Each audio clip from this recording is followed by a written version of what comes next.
TV Imaculada, o Evangelho em primeiro lugar.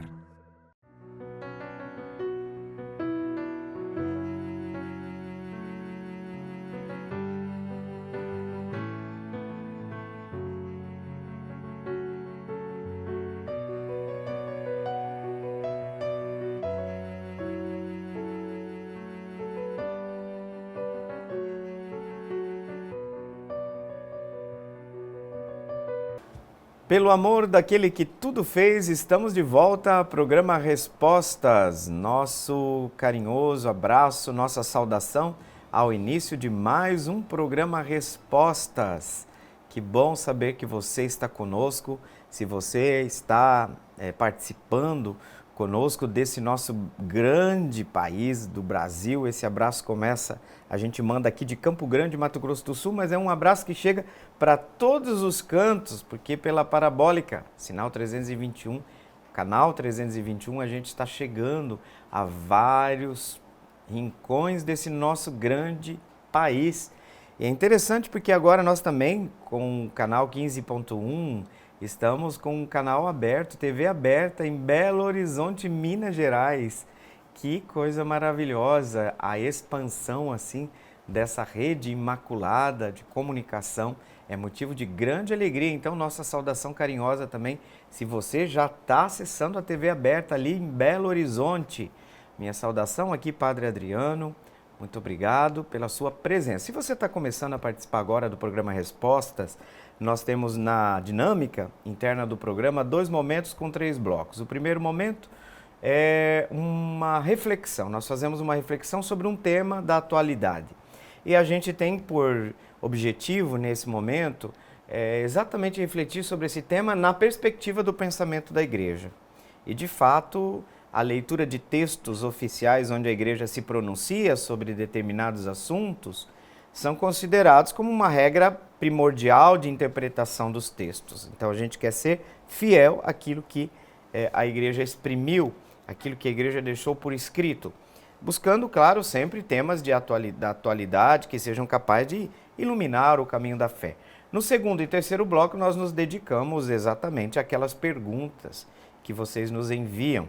E falando de perguntas, a gente já pode transmitir para vocês o número do telefone, nosso WhatsApp, o código aqui do estado de Mato Grosso do Sul, Campo Grande, 67 99 347 0532. E você pode estar enviando aí a sua pergunta, a sua consideração.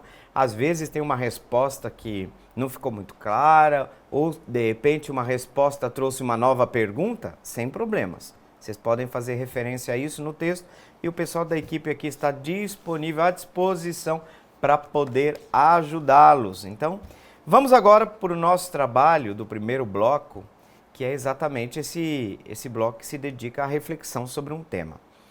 E nós estamos fazendo o caminho documental, um caminho que segue uma ordem, a partir de uma reflexão de algum documento do Concílio Vaticano II. E nesse momento, nós estamos refletindo sobre a vida, a vocação, a missão dos cristãos leigos e leigas. O Concílio Vaticano II elaborou, entre tantos documentos oficiais, um decreto que fala sobre a missão, a vida e a vocação, o apostolado dos cristãos leigos e leigas.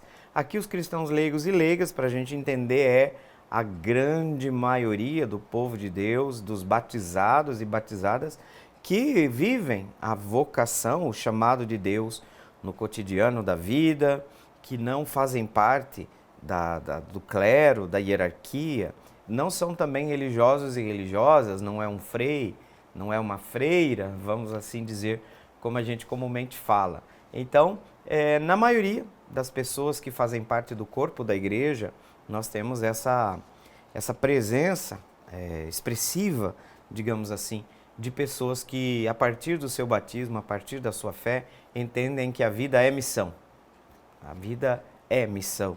E a vida de todos nós neste mundo. E para isso, nós somos chamados por Deus, para realizar o projeto de Deus, para dar cabo desse caminho de aperfeiçoamento existencial, religioso, humano, da nossa existência na vida da sociedade, mas também na vida da igreja.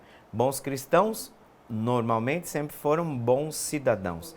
Essas relações elas estão sempre muito bem implicadas no caminho da fé. E, de modo especial, nós já estamos quase nos finalmente do decreto Apostolicam Actuositatem, que do latim quer dizer atividade apostólica, né? O apostolado dos leigos. Estamos falando sobre as várias formas de apostolado e encerrando praticamente esse documento, a gente vai falar hoje sobre o tema das associações. É uma forma, as associações de leigos é uma forma específica de apostolado, muito proveitosa sobre diversos aspectos. Então vamos passar então para a leitura hoje do tema, onde a igreja exprime o seu apreço. A igreja reconhece a importância desse apostolado associativo dos cristãos leigos e leigas. Vamos agora para a leitura. As várias formas do apostolado. Apreço das associações. Tenham-se na devida estima todas as associações de apostolado.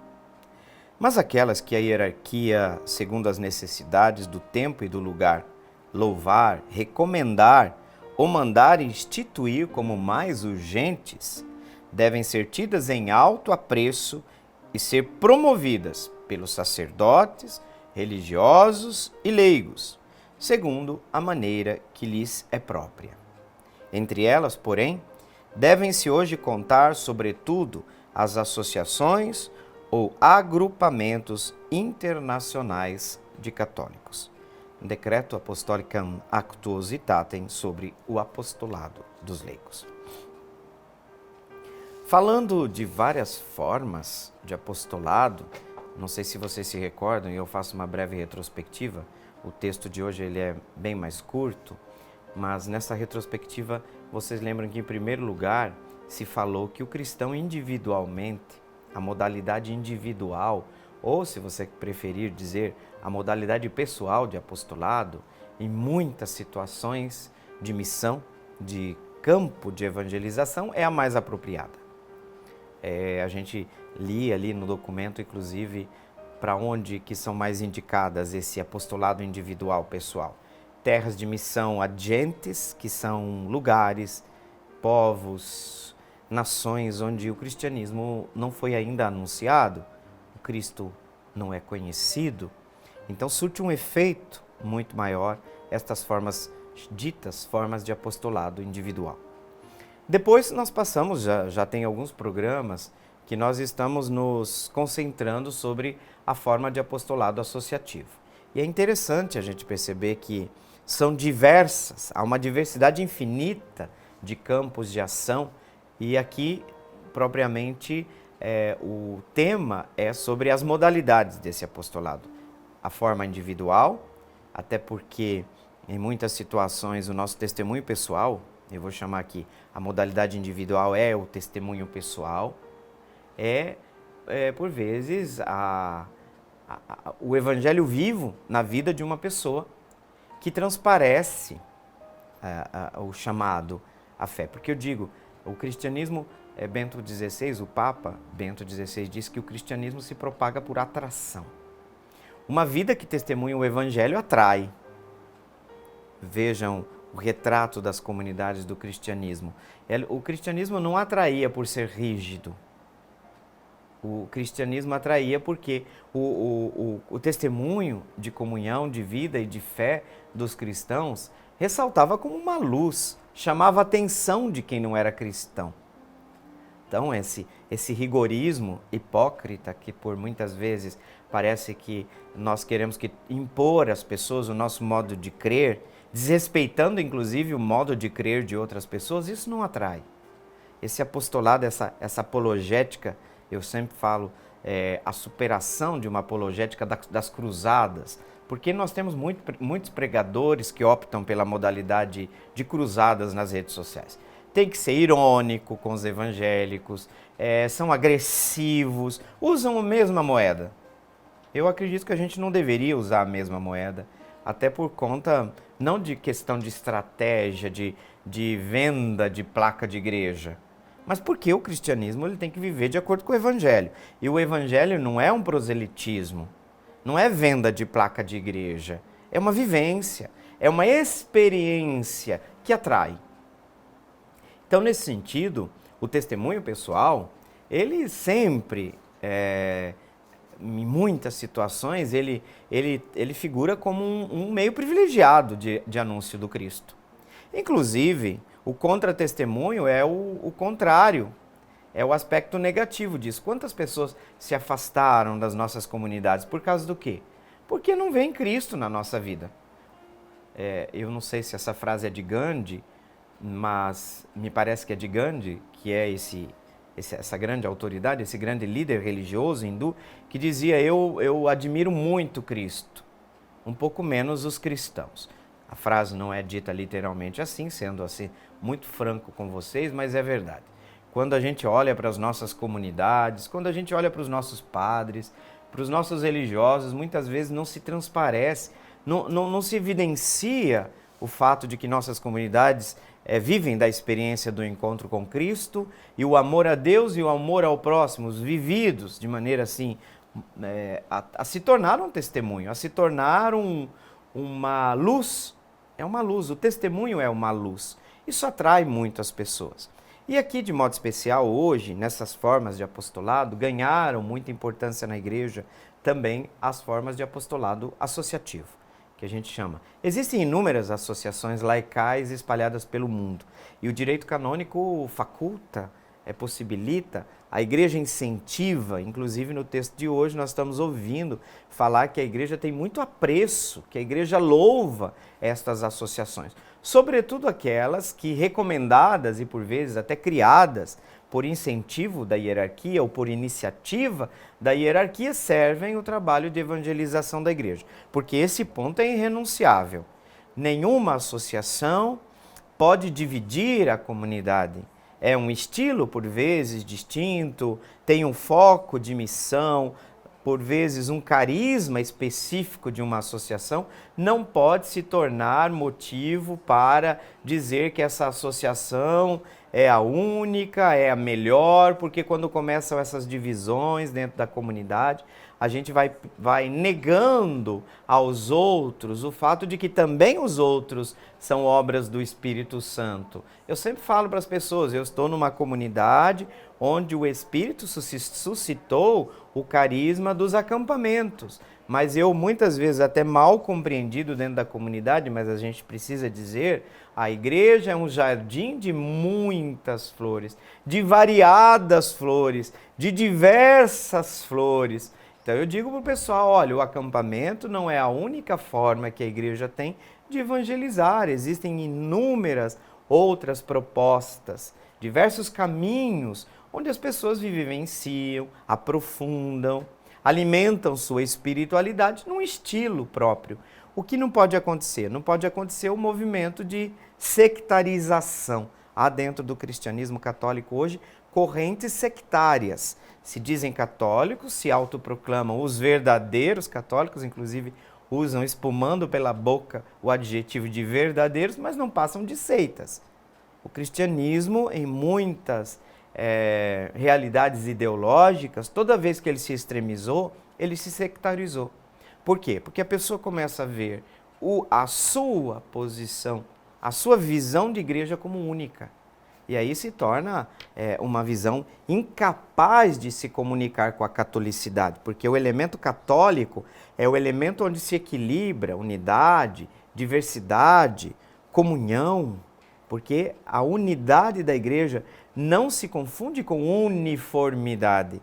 E muita gente quer uniformidade, todo mundo tem que passar por isso, tem que ser da renovação, tem que ser do acampamento. Não, não está escrito em nenhum lugar.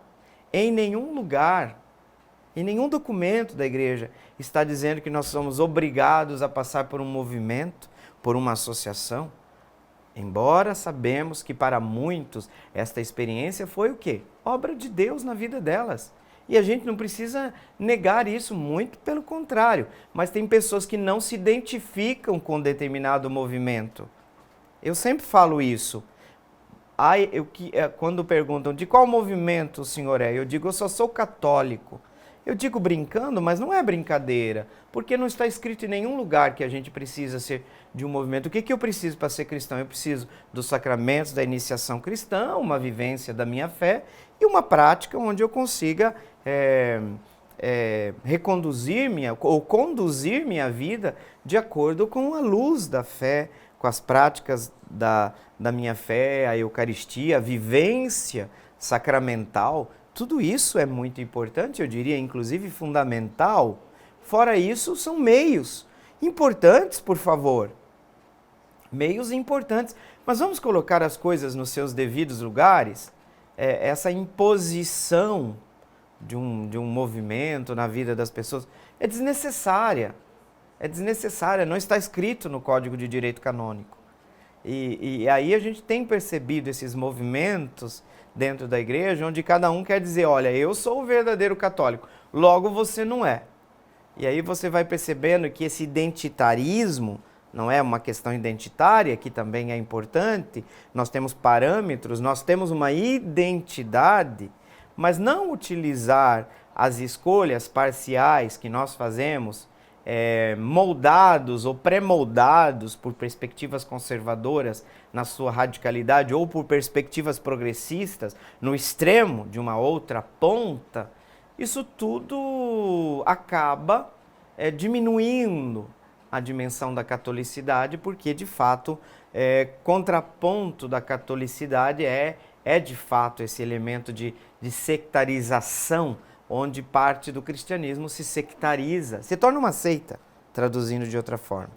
Então, essa estima que a igreja tem pelas associações é por quê? Porque a igreja incentiva muito. Hoje nós temos novas comunidades, comunidades de vida e aliança, onde há um protagonismo do leigo, onde não existe em muitos campos. Isso é muito importante a gente perceber, que muitas dessas novas comunidades, por exemplo, associações, lembra aqui da Shalom, de tantas outras iniciativas do Espírito, o carisma, que o protagonismo dos leigos vivido de maneira assim associativa traz um bem, causa um bem enorme à igreja, causa um bem enorme, e nós temos que reconhecer isso. É isso que a igreja disse nesse número 21 do Decreto Apostólico Actuositatem. Muito bem, chegamos ao final do primeiro bloco com essa reflexão que eu espero que você tenha gostado. Nós vamos para o intervalo e voltamos na sequência.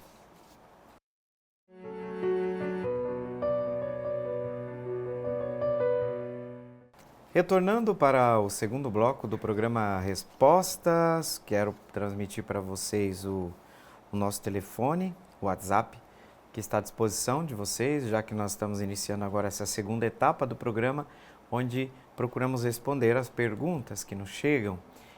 Por sinal, tem chegado para nós perguntas de todo esse Brasil, de meu Deus, uma coisa que a gente sempre fala, por vezes nós temos uma ordem, uma fila de perguntas, vamos assim dizer, mas a gente sempre procura responder aquelas que estão chegando para nós.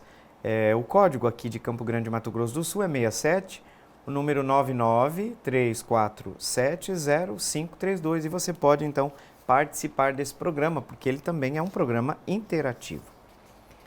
E agora, passando para as perguntas, quem tem acompanhado o programa Respostas sabe que nós temos dedicado o segundo bloco, já tem um tempo, que dedicamos esse bloco a responder a missa parte por parte.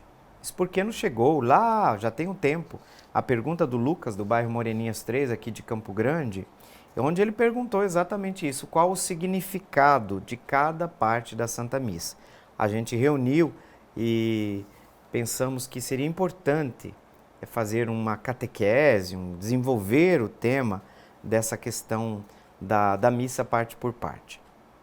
Depois de ter falado sobre o ofertório, que inclusive tem uma pergunta sobre o ofertório hoje, a gente passou para aquilo que nós chamamos o coração da parte sacramental, ou dessa segunda parte da missa, que é chamada a parte propriamente sacramental, como eu disse para vocês, embora não podemos jamais entender que não há possibilidade de uma separação entre a mesa da palavra e a mesa da Eucaristia. Desde o início, desde os primeiros séculos, os cristãos proclamam na palavra e buscam nela a compreensão daquilo que vai ser realizado depois. Então, a palavra e a ação. Essa dinâmica estabelece um laço indissolúvel entre mesa da palavra e mesa da Eucaristia. Por isso que eu falo para as pessoas, uma certa busca da comunhão entendida fora da nossa comunhão com Cristo, com a palavra, é algo que é profundamente nocivo para a nossa fé. Eu sempre falo, embora isso não está escrito isso, que uma pessoa chegou na segunda parte da missa e vai comungar.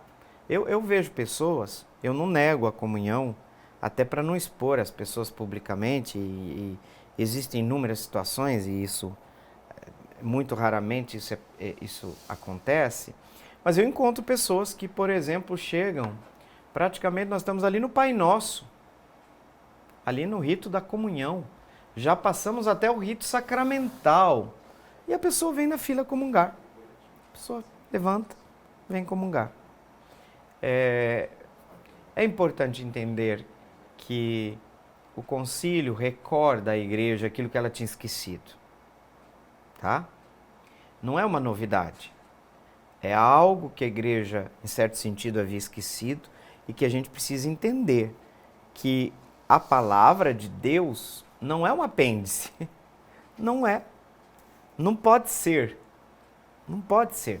Até naquela linha de apologética de cruzadas, onde, se os protestantes ressaltam a questão da palavra de Deus, nós vamos ressaltar a questão dos sacramentos. Mas não há celebração do sacramento que não seja permeada, que não seja justificada, que não seja fundamentada na palavra de Deus. Embora nós tenhamos que admitir que na interpretação que nós fazemos dos textos bíblicos, nem sempre a forma sacramental aparece explícita na Sagrada Escritura. Que seja dito. Agora, isso significa que ela não tem raízes bíblicas? Absolutamente. Então, é preciso entender que o princípio da sola Escritura, que é o princípio luterano, partindo da perspectiva própria da reforma, da perspectiva reformada, da perspectiva protestante, que nós devemos respeitar, esse princípio não vale para nós católicos, mas não para dizer numa linha de confronto, mas para dizer daquilo que nós pensamos, se a alguém interessa, se há alguém que não é católico interessar. Nós não temos o princípio da sola Escritura, mas padre, porque nós não temos o princípio da sola Escritura, a Escritura se torna um apêndice na nossa vida de fé? Absolutamente. Se um cristão participar por 3 anos, praticamente de todas as missas dominicais, nós vamos ter um conhecimento extraordinário da palavra de Deus. Nós vamos fazer uma visita, digamos assim, geral sobre as grandes partes da Sagrada Escritura. Nós temos textos inteiros, todo cristão que está na missa sabe. Na missa dominical a que estou me referindo, tem a palavra de Deus, a primeira leitura, o salmo é palavra de Deus, o evangelho é palavra de Deus. Agora, corrigindo, acrescentando, nas missas dominicais tem a primeira leitura, palavra de Deus. Tem o salmo, palavra de Deus. Tem a segunda leitura, palavra de Deus, tem o evangelho. É uma mesa, eu digo, os estudiosos da liturgia sabem que o Concílio Vaticano II propôs para a igreja uma mesa farta da palavra de Deus. Uma mesa farta. Não é gostoso quando a gente senta numa mesa cheia de coisas para comer? A igreja propõe na liturgia da palavra o pão da palavra. Olha que a ideia de alimento aqui também é presente. E eu diria, eu precisava dizer isso quando a gente fala da questão eucarística. Por quê? Porque há 2 partes da missa, o padre falou, mas como se houvesse a possibilidade de uma cisão entre uma e outra. Não há. A gente distingue a parte, porque eu estou explicando, eu estou tentando explicar aqui para vocês. Mas nós nos separamos, distinguir aqui não é separar. Então, não vamos separar. A liturgia da palavra é parte integrante da celebração eucarística. porque tem algumas coisas que eu escuto por aí me dá um arrepio na pele. E às vezes até de reverendos. Tem que tomar muito cuidado, gente. As visões parciais têm, infelizmente, cegado muita gente. Não está errado o que está dizendo. Deixa eu me explicar aqui. Não está errado o que está dizendo, só que está esquecendo um outro lado gigantesco. Isso é reducionismo. Gente, no campo litúrgico, nós temos, todo mundo virou papa agora. Todo mundo sabe tudo.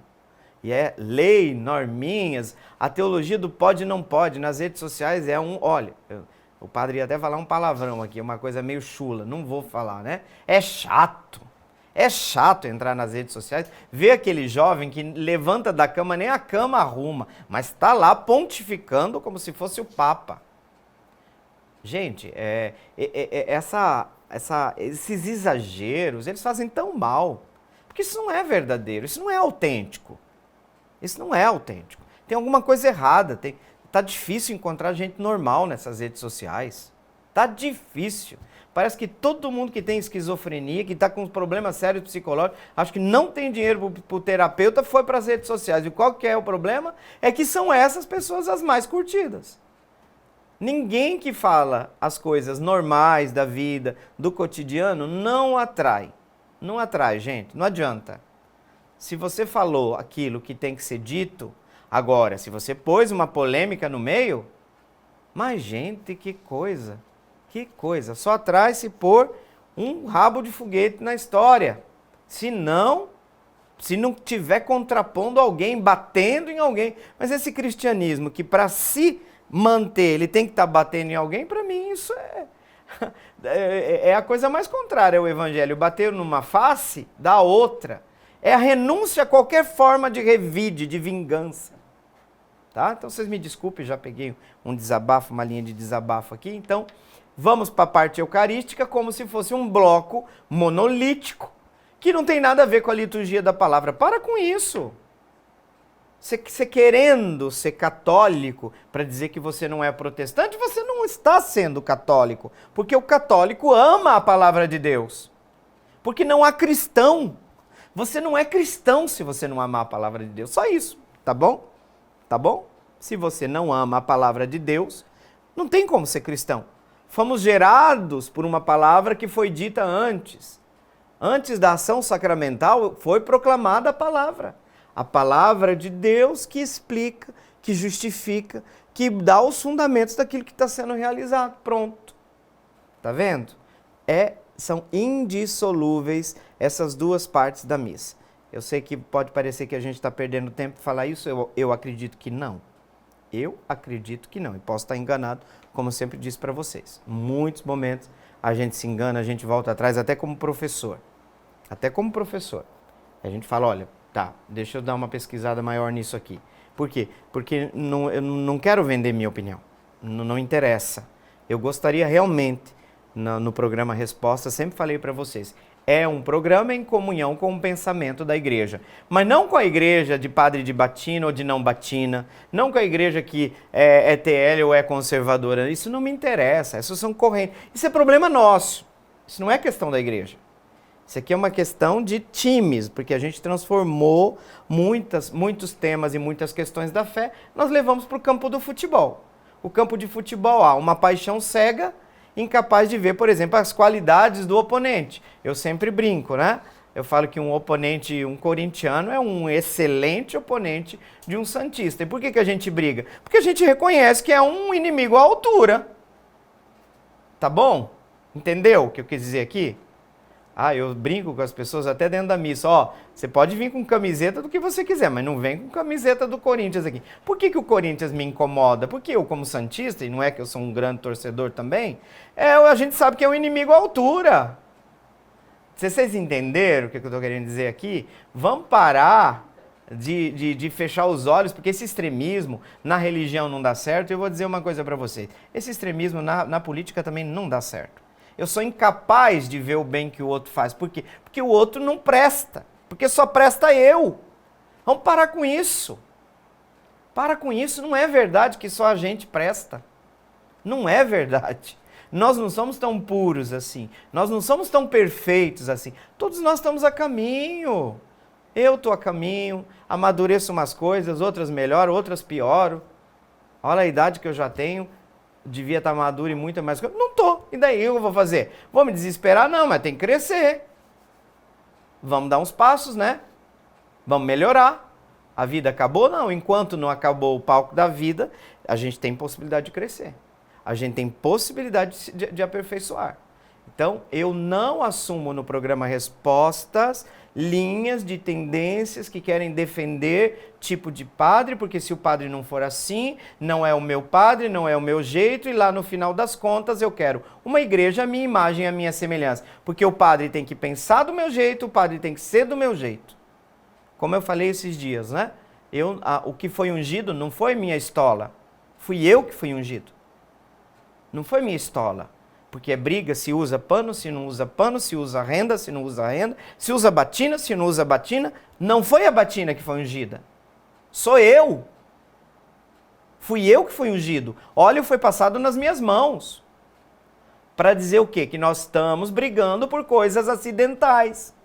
Nós estamos brigando por coisas periféricas, que colocamos no centro. E ai, se a gente não brigar por isso, porque não sou católico, se eu não defender determinadas posturas. Amanhã nós estamos virando talibãs e achando que isso significa fidelidade à igreja. Não, isso é exagero, isso é extremismo. E aqui na Rede Imaculada, e eu me encontro muito bem aqui, obrigado, eu não vejo isso na TV Imaculada. Até porque o dia que eu ver, eu vou dizer para a TV Imaculada, olha, eu não me enquadro mais nessa perspectiva de programação.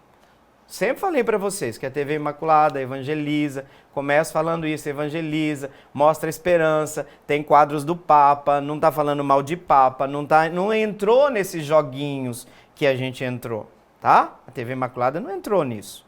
E é por isso que eu acredito nesse projeto, e é por isso que eu estou aqui. Porque o dia que começar a entrar, eu vou dizer, olha, vocês façam o que vocês acham que vocês têm que fazer, eu não me enquadro mais nisso. Entenderam? Então, vocês entenderam onde eu quero chegar? Então, vamos ressaltar a importância do aspecto sacramental? Sem dúvida alguma, está no coração do catolicismo. Mas isso não significa menosprezar a primeira parte da missa. Então, faz tempo que eu estou pensando, na hora de entrar na liturgia eucarística mesmo, eu precisava dizer isso para vocês. Eu precisava mesmo dizer que uma coisa não exclui a outra. Não é ou isso ou aquilo. Na maioria das vezes, não é assim ou. É isso e aquilo.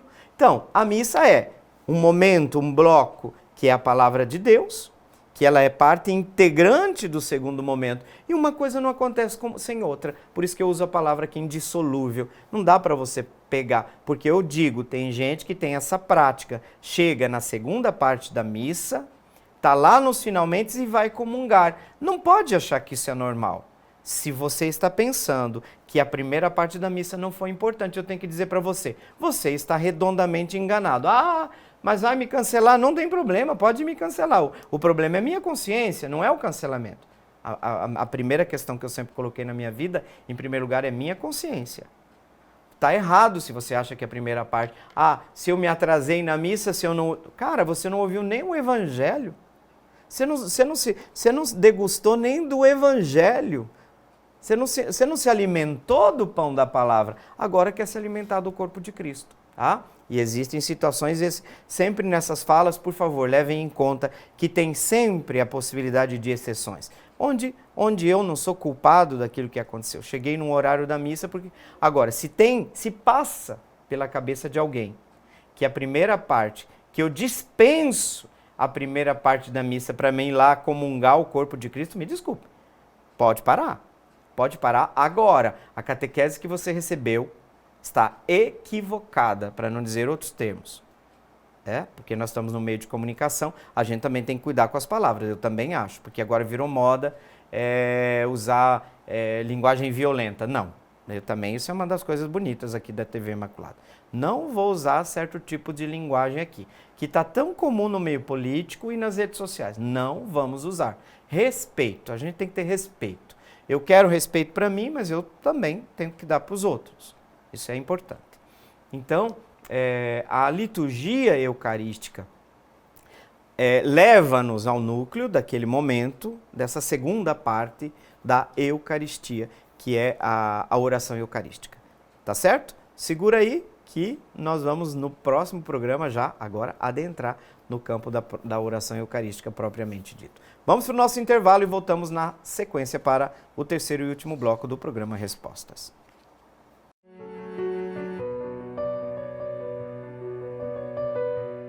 Promessa feita, promessa cumprida e voltamos para o terceiro e último bloco do programa Respostas. Esse segundo bloco hoje deu uma esquentada, a temperatura subiu um pouco, mas tem coisas que precisam ser ditas, porque o viés polêmico da polêmica tem tomado muito as redes sociais, nossa vida tem sido abalada por isso. E a gente precisa realmente reagir. Eu estou reagindo naquilo que eu posso, gente, naquilo que está ao meu alcance. E não é nem que acerto sempre também, porque às vezes eu acabo também, sabe, a paciência, infelizmente, aí o padre vai se confessar também, porque a gente sabe que tem muitas coisas que a intenção de ajudar é boa, mas a prática nem sempre consegue. Mas vamos revisando e vamos amadurecendo e crescendo. Pessoal, o terceiro bloco, a gente continua na linha das respostas, as respostas que vocês nos enviam. E a gente coloca essa primeira pergunta, que vem de São Paulo. Oh, que maravilha! Saudação ao povo de São Paulo, do interior de São Paulo. Ela não disse, a Maria, ela não disse qual cidade, mas ela se apresenta assim. E eu gostaria de saudá-la, Maria. Muito obrigado pela sua participação e pela sua pergunta.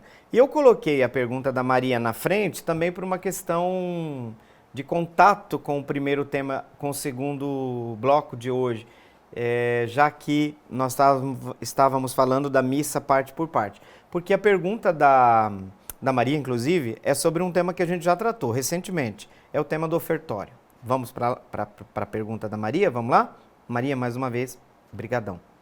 Quando alguém entra no ofertório com as galhetas, então está prevendo aqui que é uma missa dominical, e que você sabe, eu falei no programa que toda missa dominical, se a comunidade quiser organizar o ofertório, a entrada, que eu diria, é mais técnico dizer, a apresentação das oferendas, porque ofertório mesmo, e eu sei que eu cansei de falar isso, talvez vocês enjoaram de ouvir isso, ofertório com O maiúsculo, na verdade, a igreja não oferece mais o pão e o vinho. A igreja oferece o corpo e o sangue de Cristo ao Pai. Isso é no por Cristo, ali quando a igreja faz o grande ofertório. Em certo sentido, e eu poderia ser corrigido por um estudioso do campo da liturgia, em certo sentido a gente pode chamar mais essa primeira parte, sim, de ofertório, não está errado, mas é mais na linha de uma apresentação das oferendas. Que são essas oferendas? Essas oferendas podem ser trazidas pela comunidade, podem ser trazidas pelo povo, pela Assembleia, pelo povo de Deus. O Padre também é povo de Deus, mas pode ser trazido pelos leigos, pelos cristãos batizados. Então, a pergunta da Maria é o seguinte: quando alguém entra no ofertório com as galhetas são aqueles dois recipientes que contêm água e vinho, tá? Água e vinho. Aí depois ela acrescenta vinho e pão. Podemos ficar sentado ou ficamos em pé? Até a pessoa chegar ao altar. Nós ficamos, deixa eu repropor aqui. Nós ficamos sentados ou ficamos em pé até a pessoa chegar ao altar? Algumas ficam sentadas e outras não. Maria, muito bacana. Como diz o padre das redes sociais, eu gosto do equilíbrio daquele padre. Me perdoa que agora fugiu o nome dele, mas ele fala muito massa a sua pergunta. Ele começa falando isso, esse padre, sempre isso. Às vezes é uma pergunta bem assim, sabe? Bem cabulosa, ele, muito massa a sua pergunta. Então eu coloco isso, muito interessante. Veja, uma das coisas que, quando eu falei do ofertório, eu lembrei, se não tem canto na hora do ofertório, e o padre faz aquelas orações que normalmente vocês não escutam, porque está cantando, o ministério está cantando, não precisa ficar de pé também. Então terminou a profissão de fé, terminou a oração universal, as preces, como a gente costuma chamar. Todo mundo senta, inclusive as orações de apresentação do pão, de apresentação do vinho, feitas pelo sacerdote, a Assembleia permanece sentada. Quando é que a Assembleia vai se levantar? Orai, irmãos e irmãs, esta é a fórmula mais reduzida, a mais usada no cotidiano. Orai, irmãos e irmãs, para que o meu, e agora na nova tradução típica do missal, o novo missal, para que o meu e vosso sacrifício seja aceito por Deus Pai Todo-Poderoso. A postura pascal da Assembleia deve ser, porque a Assembleia vai fazer uma resposta, né? Onde vai suplicar que, de fato, a igreja, que Deus aceite, receba, acolha as oferendas. Nessa hora, a Assembleia se levanta e faz essa proclamação de pé. Então, durante o ofertório, se o padre faz as orações de apresentação, aquelas que normalmente são feitas em voz baixa, que a Assembleia não está ouvindo porque está cantando, mas pode acontecer. Não veio o Ministério de Música, o padre vai fazer a oração de apresentação do pão. A Assembleia responde, bendito seja Deus para sempre. Vejam, tem até uma aclamação. Então a Assembleia precisa ouvir, sentados. Bendito seja Deus para sempre. Vai valer a mesma coisa quando o padre apresentar o vinho. A Assembleia responde ao final, bendito seja Deus para sempre. O padre faz a oração do bendito sejais. Bendito sejais, Senhor Deus do universo, pelo pão que recebemos da vossa bondade, fruto da terra e do trabalho humano, que agora vos apresentamos e que para nós se vai tornar pão da vida. O que a Assembleia responde? Bendito seja Deus para sempre. Sentados. Agora, apresentando uma missa solene, o pessoal quer fazer uma missa mais bonita, como a gente costuma dizer, o nosso povo simples fala, essa missa tem previsto a entrada das ofertas, a entrada das oferendas. O que acontece? O princípio é o mesmo. O ofertório, se você não tem que levantar para levar a oferta lá na frente, porque às vezes, dependendo da Assembleia da comunidade, optou por passar com a cesta ali. Aí, né? Mas esse momento pode ser que as pessoas levantem para levar a oferta. Mas o ato litúrgico nesse momento não consta nas rubricas, que também são importantes, né? Não são o centro da oração, da Eucaristia, mas são importantes, isso deve ser dito. Sem polemizar, vocês estão entendendo? Sem polemizar. Por quê? Porque as rubricas são importantes? Claro que são. Eu não tenho que estar inventando a missa. Eu não sou dono da missa. O padre está presidindo. Não tem que estar inventando, sabe, o chifre na cabeça do cavalo? Não precisa pôr. Não.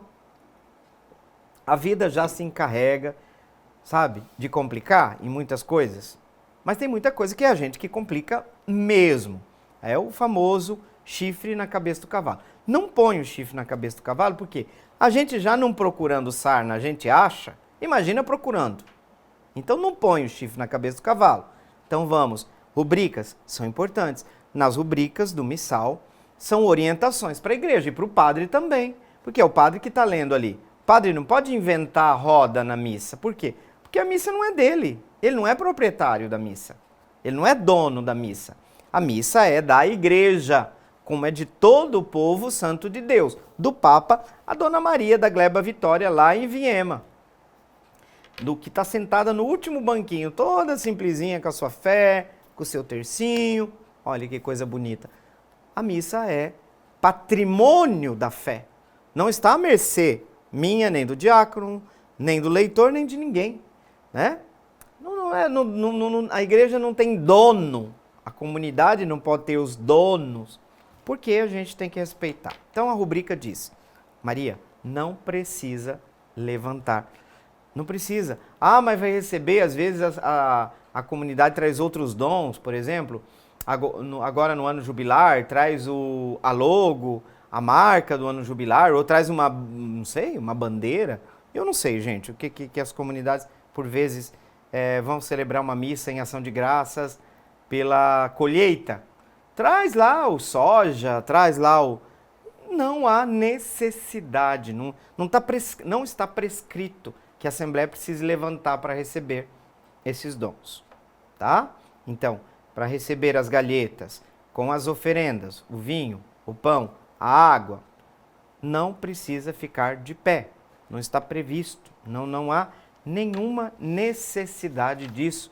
Tá bom, Maria?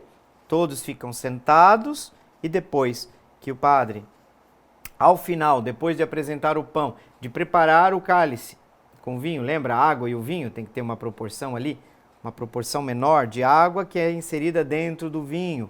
Depois, a preparação do pão, ou a apresentação das oferendas do pão e do vinho, o padre convoca a comunidade com a famoso admonição: orai, meus irmãos e irmãs, para que o meu e vosso sacrifício seja aceito por Deus Pai Todo-Poderoso. A Assembleia responde: receba, ó Senhor, por tuas mãos, estes dons. E a gente vai comentar sobre isso também na segunda parte, lembra? Estamos refletindo sobre a missa parte por parte no segundo bloco. E aí, a Assembleia levanta-se.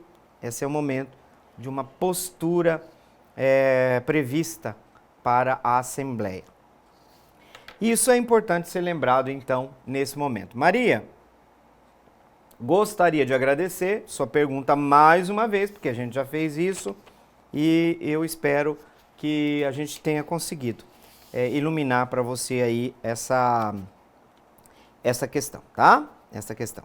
Vamos agora para a pergunta do Roberto, do Copa Trabalho. Aqui uma pergunta, agora nós voltamos aqui para Campo Grande, Mato Grosso do Sul. Copa Trabalho é um dos bairros aqui. Deixa eu tirar aqui a pergunta da Maria, porque ela já foi respondida, tá certo? A pergunta do Roberto, do Copa Trabalho, muito interessante também, muito massa a sua pergunta. O Roberto pergunta: padre, como é feita a escolha dos temas da campanha da fraternidade? E qual o tema da campanha da fraternidade 2025? Veja, Roberto, nós temos todo um caminho, já praticamente celebramos 60 anos da Conferência Episcopal, e foi uma iniciativa, sobretudo de Dom Helder Câmara, o grande arcebispo de Recife, Olinda, onde nós começamos essa campanha da fraternidade que mostra-nos uma área da nossa vida comunitária, social, da sociedade, em que o nosso pecado se apresenta e onde existe uma fragilidade, uma debilidade, acentua-se um campo de ação da igreja organizada para tratar de determinado tema que reflete uma fragilidade, que reflete um campo onde a igreja precisa reconhecer, por um lado, o aspecto penitencial está sempre presente, porque a campanha da fraternidade se insere dentro do tema da Quaresma, tá? Eu sei que dentro daquela linha de polemizar as coisas, tem gente que contrapõe campanha da fraternidade à Quaresma. Não existe nada de mais estúpido, eu vou usar essa palavra aqui, talvez falei que a gente não tem que ser violento, mas às vezes eu acredito que a gente precisa ser um pouco mais claro. É uma estupidez sem fim. Por quê? Quem acha, quem diz, quem defende que a campanha da fraternidade não tem nada a ver com a Quaresma, para mim não entendeu nem o que é Quaresma. Não entendeu. Por quê? Porque a maioria das pessoas hoje, a nossa linha de pensamento, ela é liberal. Hoje, o pensamento que preside a nossa sociedade é centrado no indivíduo. Nós vivemos o tempo do culto ao eu. Então as pessoas, por exemplo, na fé, nós não falamos de pecado social, que é aquele pecado que, ainda que tenha sua origem numa dimensão pessoal, ele se manifeste na sua expressão, a sua epifania alcança o nível social. Então, quando um pecado alcança um nível social, a gente percebe que ali há um âmbito estrutural, esse pecado, ele tem consequências. Gente, numa empresa, começou a acontecer algumas coisas erradas, você vai percebendo que as pessoas vão alimentando. Lá pelas tantas, tem um clima dentro da empresa e a empresa se vê profundamente prejudicada. Por quê? Porque o desânimo também se propaga. Eu estou dando um exemplo aqui. Uma empresa, todo mundo começou a desanimar. vai passando. Vocês estão percebendo que lá pelas tantas, você se sente mal se você não for desanimado. Corrupção, mesma coisa dentro da sociedade. Me parece que hoje ser honesto parece que é a exceção. Quando deve ser o quê? A regra. Quem tem que se sentir mal na sociedade é o corrupto, não é o honesto. A corrupção não pode, mas há corrupção dentro da nossa sociedade, pelo amor de Deus. Mas em todos os campos, não tem ninguém que está imune às tentações do dinheiro, do poder, tá? Por favor, cuidado com esses idealismos burros aí, né? Que não toca a realidade. Então, o que a gente precisa dizer? Que os temas tocam âmbitos comunitários, sociais, eclesiais, onde apresenta-se uma ferida e que a igreja precisa intervir para resolver o problema e precisa se converter. As duas coisas estão necessariamente juntas. Por quê? Até na confissão. Tem o arrependimento, tem a confissão, tem a reparação. Tem muita gente que esqueceu que tem que ir reparação, viu, gente? Tá muito fácil. Eu ferrei com a vida do meu irmão, vou lá, confesso com o padre, faço o sinal da cruz, saio com a consciência aliviada, respirando. Ai, que paz. Paz para você. E o seu irmão que você deixou lascado? E o seu irmão que está com o nome jogado na praça? Não, tem que ter reparação. Vocês estão entendendo? Na campanha da fraternidade há uma dimensão de reparação que precisa ser acolhido, que precisa ser visto, tá? E aí, Roberto, nós vamos voltar no próximo programa na sua pergunta, como é feita essa escolha, porque é feita uma grande pesquisa em toda a igreja, onde, a partir de estudos, a partir da consulta que é feita aos bispos, que é feita às dioceses de todo o Brasil. Então, é feita aí uma grande consulta, tá, Roberto? E depois a gente vai comentar no próximo programa também sobre o tema da campanha da fraternidade do ano de 2025. Pessoal, chegamos ao final do programa Respostas. Queremos saudar, deixar um carinhoso abraço para todos vocês e invocar a bênção de Deus por intercessão de nossa Mãe Maria Imaculada. O Senhor esteja convosco, Ele está no meio de nós. Que pela intercessão de Maria Imaculada desça sobre você, sobre sua vida, sobre seus projetos, sobre seus sonhos, a bênção de Deus Todo-Poderoso, Pai e Filho e Espírito Santo. Amém. Muito bem, com esta bênção, nós queremos então encerrar esse programa na promessa de um reencontro. Fiquem com Deus. Até lá. Salve Maria Imaculada. Meu coração é para ti, Senhor. Meu coração é para ti.